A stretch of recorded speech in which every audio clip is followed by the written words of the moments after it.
Game Dog. Hey everybody, welcome back to Game Dog, more Magi-Nation, and as I got started I was talking about a program called Apprentice. Apprentice was, for the longest time, the only way to play card games online. Basically, you could put all the data for a card game into it, and you couldn't really automate too much with Apprentice. You basically had to go through all the steps, but that was nice because it allowed you to put any card game in there, and you had the benefit of being able to just slap Magi-Nation in there and being able to play decks against other people online. I was terrible. I didn't really accomplish much with the decks I could get because, you know, I didn't really have there wasn't a lot of organized play, not a lot of places to play. Although several years later, when I got into college, I was actually doing the D&D Adventurers League, or it was a D&D league at a game store that was down back in Texas, back when I lived in Texas. And they got a bunch of Magi-Nation cards used, and they just let me sort of buy them cheaply in bulk, which is like unthinkable nowadays. Magi-Nation cards command some pretty outrageous prices because they are almost 20 years old at this point. They are 18-year-old cards. They're almost 19 years old. So the fact that I have the collection that I do, despite the fact that it is in really shabby condition, is actually pretty impressive. I've got about a box and a half of them. I have most of the cards that came out. I'm pretty much just short a few of the rares, and there were not a lot of promo cards. I didn't really manage to get a lot of the promo cards because a lot of them required a membership to the subscription, and I didn't really have the money to shell out for that because I was fairly young at the time. But I do have the Tony Jones card because that came with this game. I think a lot of people had the Tony Jones card. The Tony Jones card, it's kind of a weird card. Like I said, it's a universal Magi, which means he has to pay the penalty each time he summons a non-universal creature, and Universal Magi actually cannot play relics except for universal relics, so he actually has an ability called Favors, which allows him to put any relic into play, which does have some uses. You can combine a few interesting relics together, and most relics actually have a cost of 0. Oh, has diversion now. Okay, Gum Gum in the game, you could actually redirect attacks that would have hit it. So I think they're going to divert all the attacks to Brub. Gum Gum tries to divert the attack. Wasparine fights Brub, yeah. So that's how that works. Gum Gum could basically send them flying into the tank. I wish that there were more passive abilities that these monsters could use, but I don't think abilities were a thing in Pokemon until 3rd generation. Maybe that would have been a bit too much to maintain. I think it would have been interesting. It probably would have also been interesting to see a sequel to a Magi-Nation game, something like that, come out in the near future. I'd love to see. I would have loved for Magi-Nation to have probably come back through the cartoon show. The cartoon show was a bit weird. Wasparine fights Gum Gum. Yeah. Oh, Wasparine missed. Gum Gum tries to divert the attack. I think, yeah, it cannot be targeted by anything else. So there we go. All right. So yeah. I'm sticking to just Wasparine and Leaf Chogo for a while because they're the ones I want to level up. Leaf Chogo is now level 13. Okay, we're starting to get there. Strength is 22, skill is 14. Alright, it's really getting some stats now. Tony wins. I want to try to get to level 15 before I enter the underneath. And that includes Wasparine. Wasparine is pretty far behind. I think Wasparine is only like level 7 or 8 at this point, and Leaf Chogo is level 13.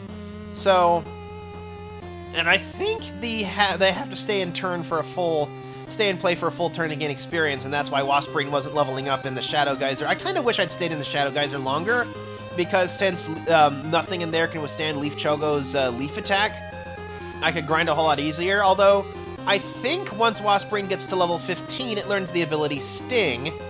I mean, of course it would learn the ability Sting. It's a Wasp, which I think is a water attack, and actually works really well against the underneath creatures, so Wasparine gets a whole lot stronger once it hits level 15.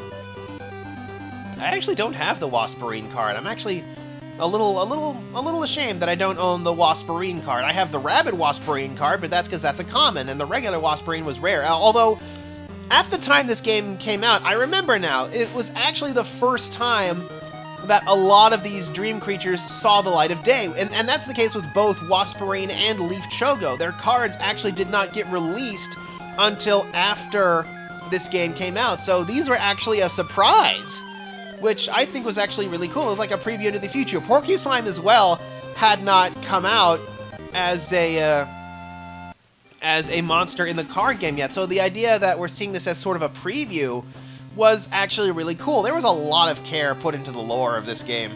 The lore of the series. Like I said, there was a newsletter that you had to sign up for, but they would actually continue the story. Like, there was a prologue that took place before the game, then the game is its own chapter, and then the story picked up after the game happened, which had a lot of interesting things. It mostly focused around a character named Warada, who we will meet in this game.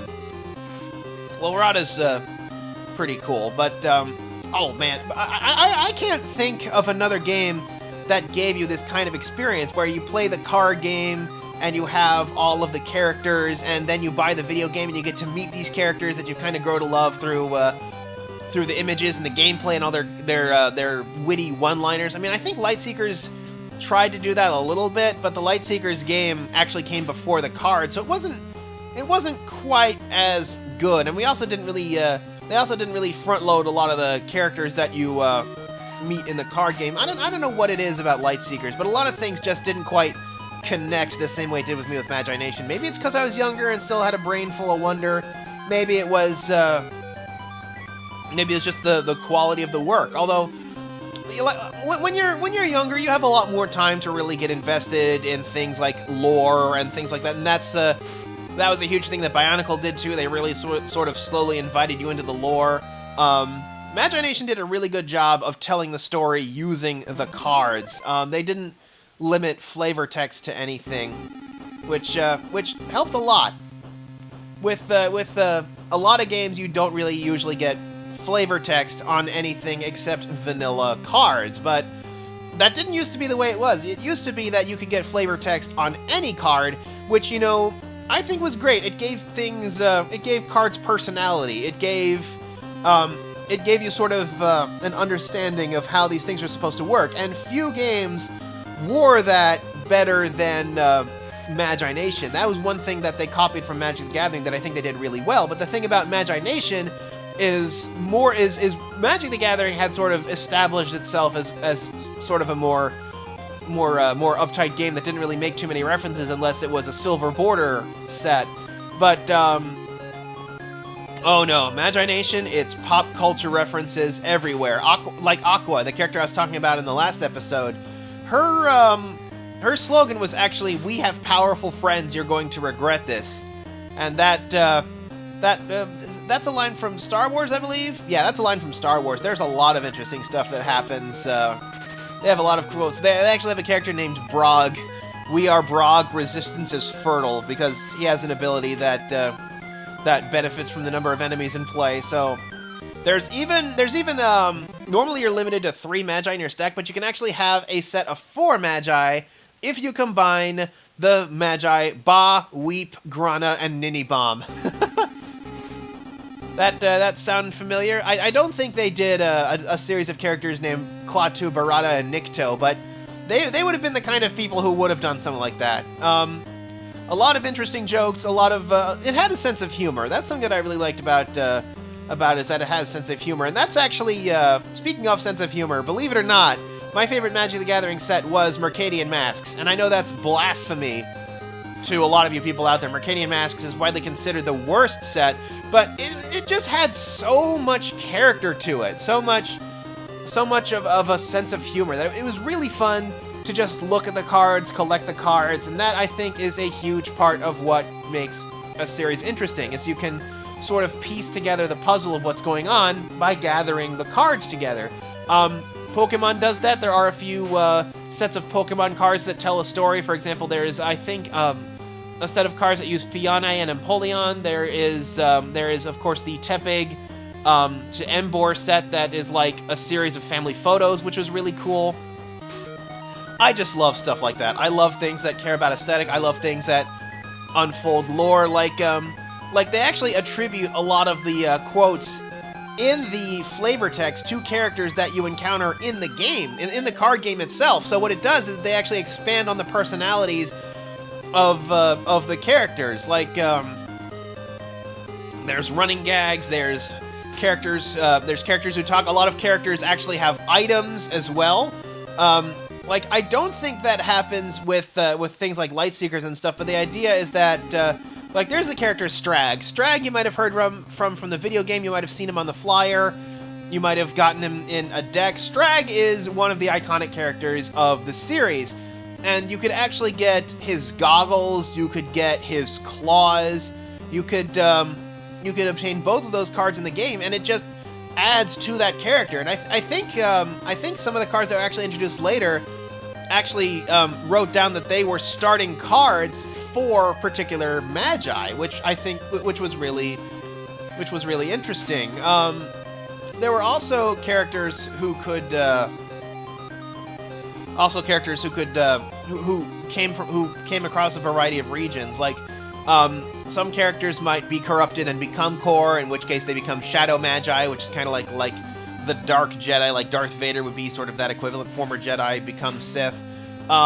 There are characters who go from being core Magi to becoming regular Magi, and we will actually encounter one of those in this game, which is pretty fun. Leaf Choco's level 14. Okay, yeah, we're leveling like crazy, man. Grinding is fun. And I think it's time to call it an episode.